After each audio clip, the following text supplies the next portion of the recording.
কোনো কথা নাই, আগে ভিডিওটা দেখেন।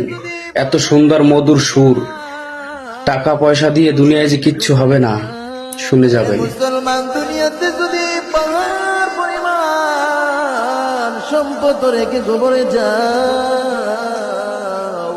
তোমার মৃত্যুর পরে সব কিছু বন্টন হয়ে যাবে। ছেলে মেয়ে স্ত্রী পুত্র সন্তান সব কিছু বন্টন করবে, টাকা ভাগাভাগি করবে, জমি ভাগাভাগি করে সব কিছু বন্টন করে নিয়ে যাবে। এরে মুসলমান,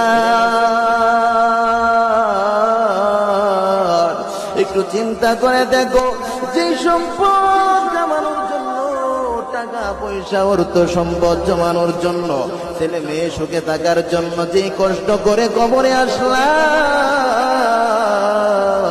কবরে আসার পরে তোমার সব কিছু বন্টন হয়ে গেল।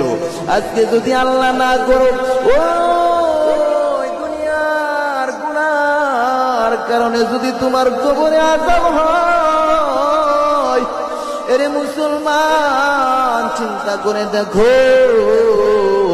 তোমার সন্তান তোমার পাশে থাকবে না, তোমার স্ত্রীও তোমার পাশে থাকবে না, তোমার বন্ধু বান্ধব তোমার সাথে কেউ থাকবে না। এই কবরে তোমার আযাব হবে, এই আযাব বন্টন করে নেওয়ার কেউ থাকবে না, কেউ থাকবে না তোমার আযাব বন্টন করে নেওয়ার।